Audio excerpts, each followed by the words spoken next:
Hey everyone, my name's Evan. I make videos about my experiences with restaurant ownership. So if you find this video helpful, feel free to check out some of those other videos on my channel. If you are interested in other topics that you'd like me to make videos about, feel free to leave comments and I'll be sure to do that. But in this video, I'm gonna be talking about my experience getting started in the industry and what I would do if I wanted to start a restaurant for the first time with no money. So some of this will correlate to my experiences. I won't get into all those details, but this was some of this was like the approach I would take.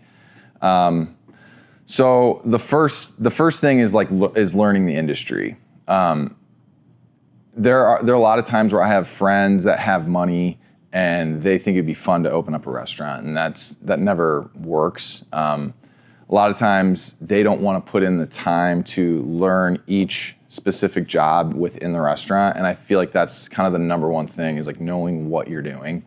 So when I started, the first restaurant we opened was Le Peep, which is a breakfast and lunch restaurant. It's a franchise.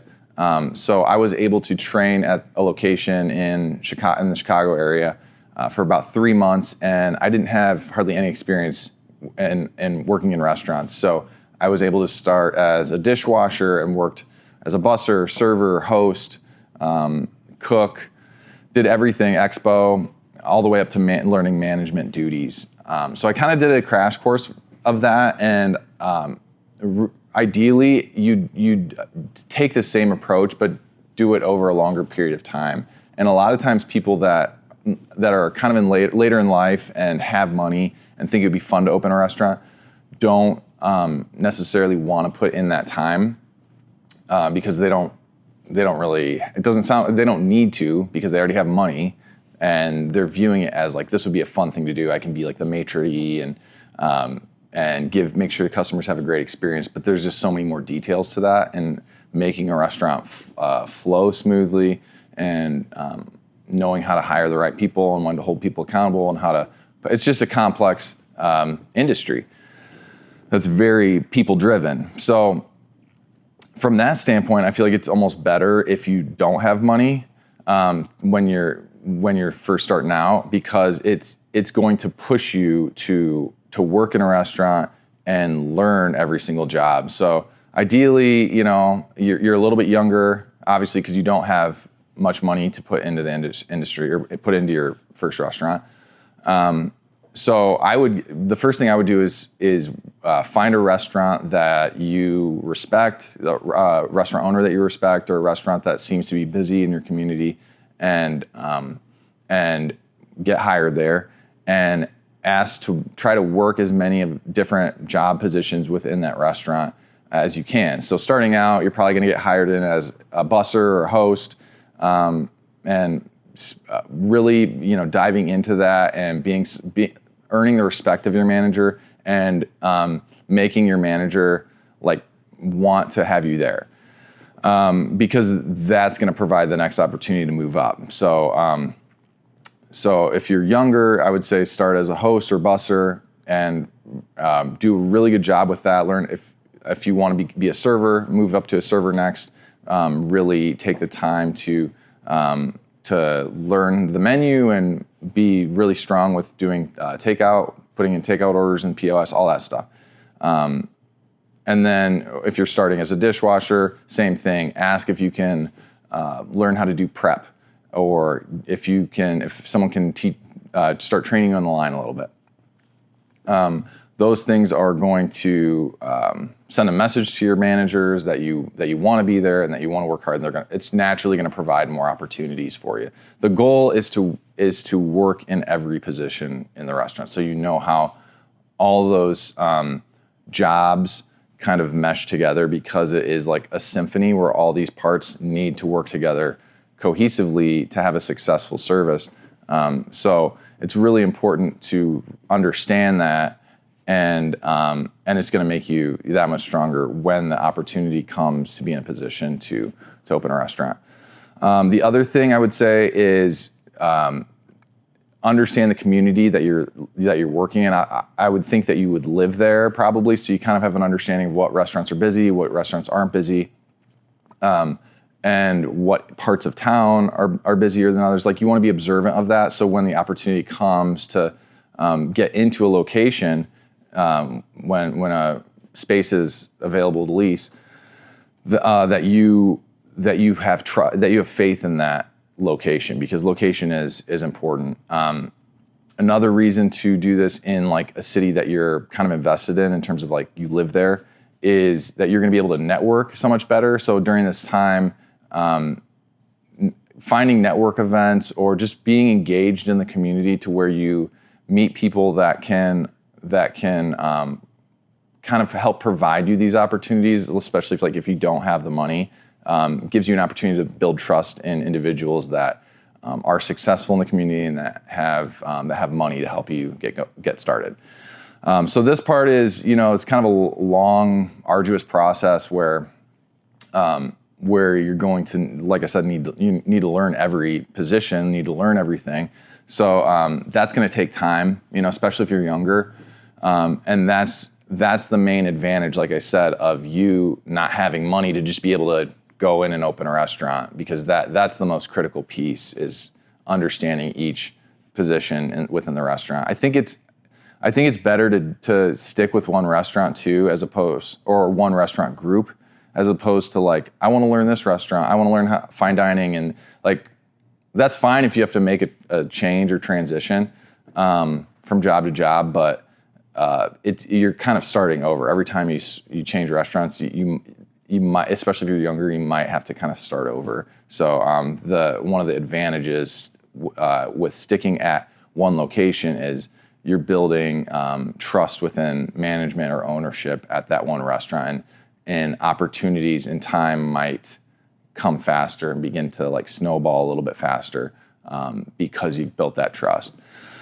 So I would do that for, depending on your age, for, I would say at the minimum, a couple years, and really taking the time to learn every aspect of the industry is important. I did it in 3 months, and that made opening our first restaurant kind of difficult. It was a bit of a crash course. We did have, my dad was kind of working in the business, at least, washing dishes, helping out where he could.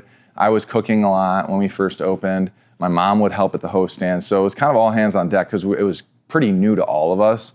And it made the first couple years like very stressful, because we were all new to it, and I knew the basics of how to do everything well, but I didn't have like the experience of going through really difficult shifts where I'm kind of in a leadership role, but I'm not responsible for like the success of this restaurant 100%, where if we had a bad service, it wasn't really on me in the training process. It was, there was the manager there and the kitchen manager and all that. So I did go through some busier shifts, but I wasn't in that leadership position at that time. So that kind of made that experience a little difficult.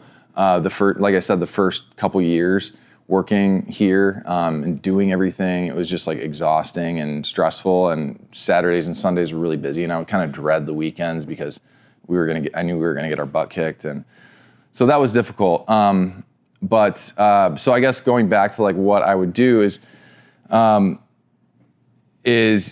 time, once you've observed the community and different locations, and you feel really confident in your ability to own your own restaurant, and you ideally have like a little bit of like an entrepreneurship background, or you have that grit that you think it takes to be a successful small business owner, and you feel like you're ready, then I would look for a location in town that's for lease. So I feel like this has to happen organically. Like, you don't want to just. That's why I'm saying, like, if you're kind of doing this training process at a minimum of like, let's say a year and a half, if you kind of feel like you're fast tracking learning all these positions, then you say, okay, I've hit that minimum time. I feel confident in knowing what it takes to do each position in the restaurant. Now I'm going to continue what I'm doing, but I'm also going to start looking for a good location. And I've recognized the different neighborhoods in my community that would be a good fit for a restaurant. So now you're observing and you're looking for for a good location, a good building that's going to come available for lease. And then when a building comes available, I would look for what was a restaurant here prior and why did it fail? Did it fail because it was kind of a dead concept, or was the location really just not great? So ideally, like I said, you want to you would want this to be an existing restaurant. So a lot of the pieces are in place already in terms of like the hood and maybe some kitchen equipment's still there. Maybe some tables and chairs are still there. All those things are huge to keep your build out costs to a minimum. So once you find a location that you feel is a great fit, then make sure that you're kind of researching like what a good rent is for your community based on square footage. It could be $20 a square foot, or it could be 32. Is there CAM involved in the lease, or is it a freestanding building where it's just triple net? Paying attention to those things and doing your best to just get into a space as affordably as possible. Maybe if you're putting some money into the building, the landlord would give a month or 2 months or 3 months free rent just as an opportunity to get established and get all your ducks in a row. The other thing is just planning ahead before you take over the space in terms of like anything you could do to build SOPs, or even potentially start hiring to start building your team so that when you get into the space, you're doing whatever build out you need to do as quickly as possible, getting whatever equipment you need to buy. And you've got, maybe you've got some of your team already in place, and because the goal is to get open as quickly as possible to minimize that loss and those soft costs before money starts coming in. Having your menu done, all that stuff. You want to feel really confident in that. So depending on how much money you think you need, if you have no money, I would say, because if you're going to need to borrow any money, you're probably going to need put 25% down. So hopefully during this time you've built some relationships through your networking, or maybe if you're working alongside the owner and they really respect your work ethic and have a ton of faith in you, and like maybe you could even partner with them, and you'd have to kind of figure out who's operating the facility and how much money this person's putting in, and are you putting in any money? Ideally, during the time that you're working in the restaurant, you're saving up as much as you can, keeping your expenses as low as possible. Maybe you have a roommate, just to save up as much as you can so that you have something, because it's hard to, from my perspective, it's hard to want to partner with someone when I have some money saved up. And even if I do trust them, their work ethic and all that, and their ability, you want them they need to have some skin in the game. So you got to have some money saved up.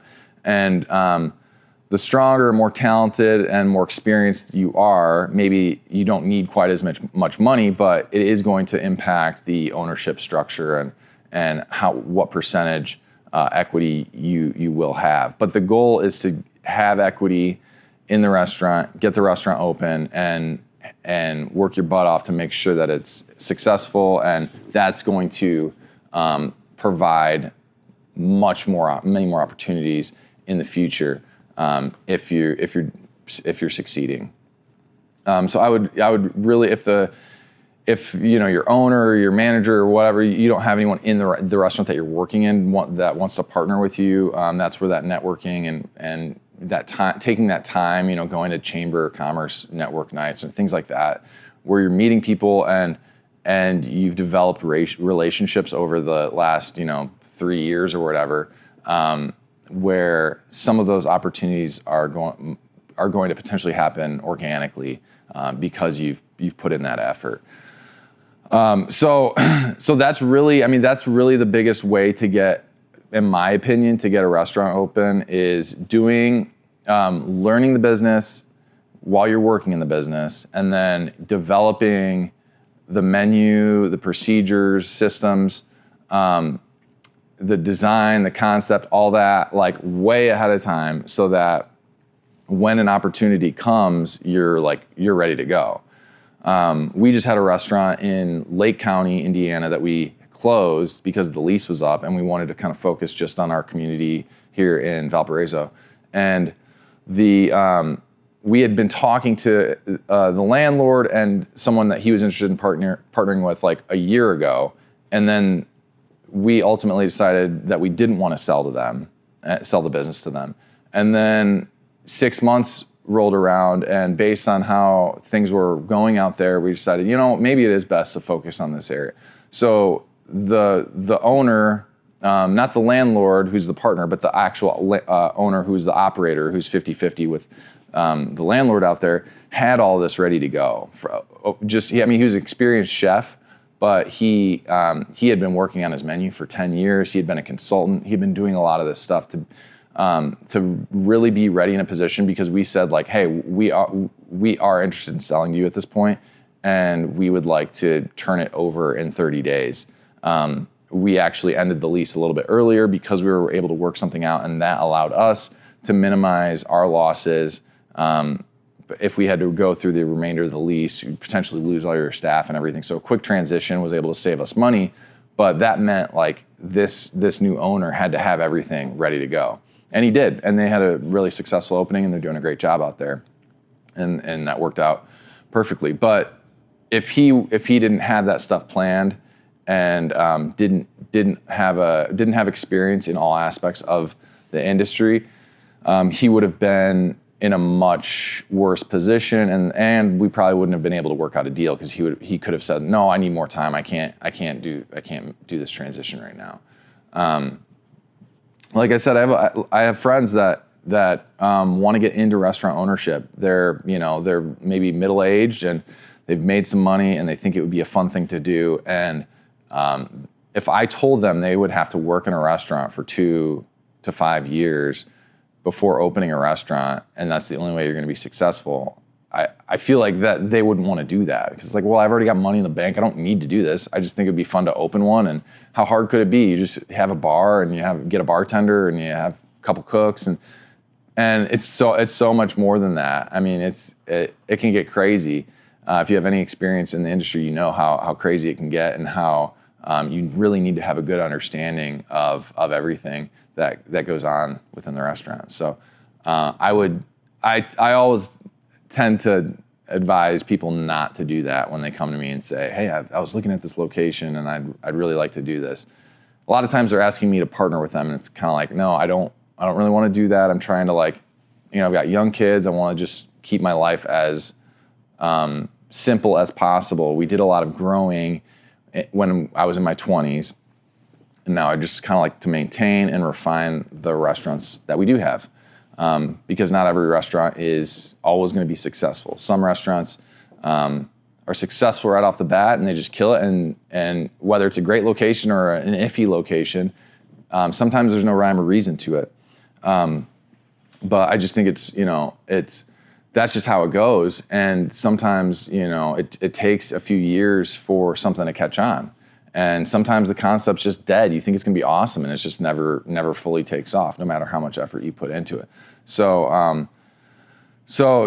if you have the money and you wanted to do this, like my friend, wanted to open a restaurant, it's like you don't want to put all your eggs in that basket, because even if you do a great job with the opening, it's, business is business, and sometimes things work out and sometimes things don't work out. So you've got to be prepared for that. And I think having a partner minimizes that risk, especially when you're starting out. And then if the restaurant's successful, maybe you have an opportunity to eventually buy out your partner, or maybe you guys are able to purchase the building, or maybe you're able to add a new location.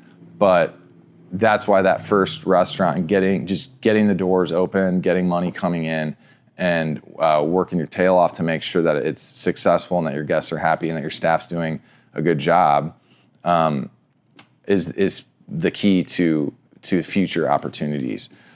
So I would really make sure you focus on that and don't do anything lightly. But again, for someone to invest in you, they really need to be able to trust you and trust that you've taken the time to learn every aspect of the industry. And the only thing that's going to do that is just building relationships over time and them observing your work ethic and seeing how you live your life in your free time too. Honestly, how you spend your money. What kind of hobbies you have? Are you active? Or is it someone they want to invest $100,000 in potentially, or even more than that? But that's why it's much easier if. The other thing I'll say is if you are able to save up money, if you do have a little bit of money, and you need to take out a loan, and you don't want to have a partner, and you feel like you could get a restaurant open for like $100,000. Or even 50. I mean, sometimes you just find these spaces that are in great shape that, a tenant went out of business and they're just sitting there. If you can get in for real cheap and you need to take a loan out and you need 25%, I mean, you can also do an SBA loan. We don't tend to do that, but, you need to put in 25%, borrow some cash, and now you're in a position to where you've got a lot more money to make sure you have the right equipment. You've got, you're doing everything professionally in terms of like uniforms and making sure like the interior looks great. You've got money for the decor, and you can always tell when someone gets a restaurant open on a shoestring budget. And, that's what they had to do. They only had so much money. But if you're able to borrow a little bit more and you have the ability to do that, it's going to be that much more impressive when you get open and when your customers are coming in and getting that first experience. So there's a lot more details within that. I just kind of want to make an overview of like what my approach would be. If you have questions, let me know. And I can make other videos on getting into some of the details of some of the topics that I covered in this video. If that would be helpful, just let me know and I'll be happy to do that. But yeah, that's my message is work in the industry. Take the time to do it. It's probably better if you don't have the money to get a restaurant open right away, so that it forces you to learn how to do everything and do everything well, so that you can recognize what you're going to look for when you're hiring a server, or you're hiring a busser or a host or an assistant manager. So hope that's helpful. Thanks for watching. Be sure to watch the other videos and like this video if you found it helpful, and subscribe to my channel. Thanks.